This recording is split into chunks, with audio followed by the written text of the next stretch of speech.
Along with the development of writing, we see the development of a new type of art, one that tells us an important story. We'll examine this new type of art in this lecture by looking at one of its greatest examples. The art developed during this period in the 4th millennium BC, called the Uruk period, and it set the stage for everything that came after in Western or European art historical traditions. Symbols that we take for granted now had to be invented back then, like headgear that identifies a figure as god or king.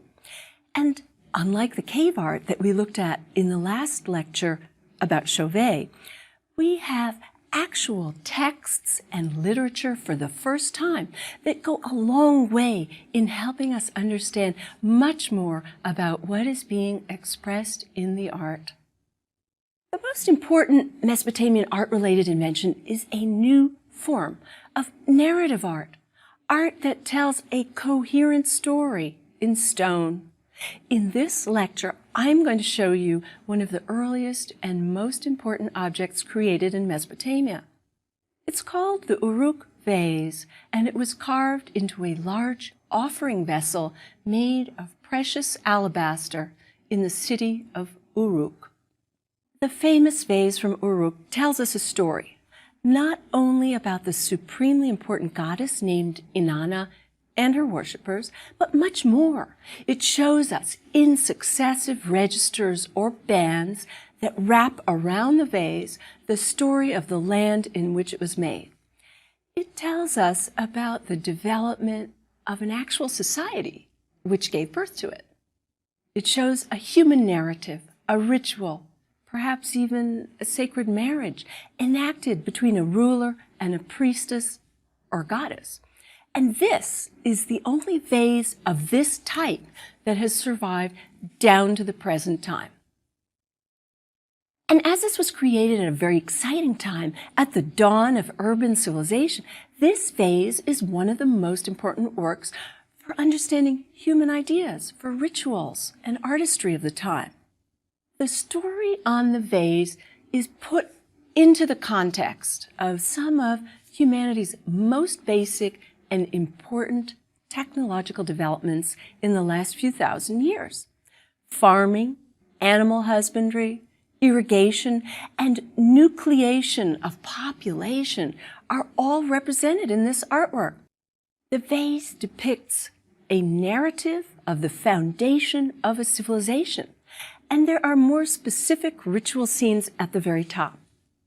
All of these scenes are carved in shallow relief into 5 separate registers that circle the alabaster vessel.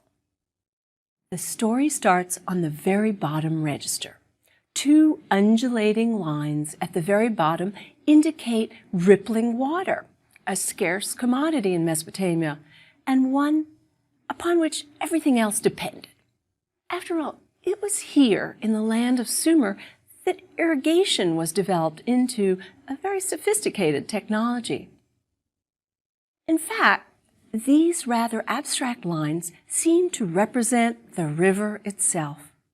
We also know that similar wavy lines on other pots and stone reliefs represent water in the same way with wavy or zigzag lines. Above the water, 2 kinds of vegetation grow from a straight line representing the land. These alternating plants are the grains grown by these early farmers, most importantly, probably barley.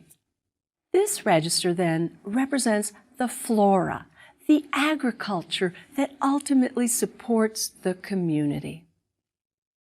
Above the flora is the fauna, a register or line of sheep, alternating ewes and rams, females and males.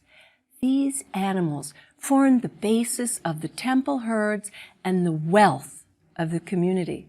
The fact that the 2 sexes alternate reflects reproduction. In the larger middle register, above the animals, are nude humans who are walking in the opposite direction from the animals. They're quite possibly priests, all similar naked, plump, and bald men who bear gifts of produce, probably fruit from the land, in varying kinds of containers, baskets or pots. Their nakedness symbolizes their humility as they approach the goddess. They also form a sort of rhythmic procession in opposition to the animals below. At the very top of the vase is the largest and most important scene.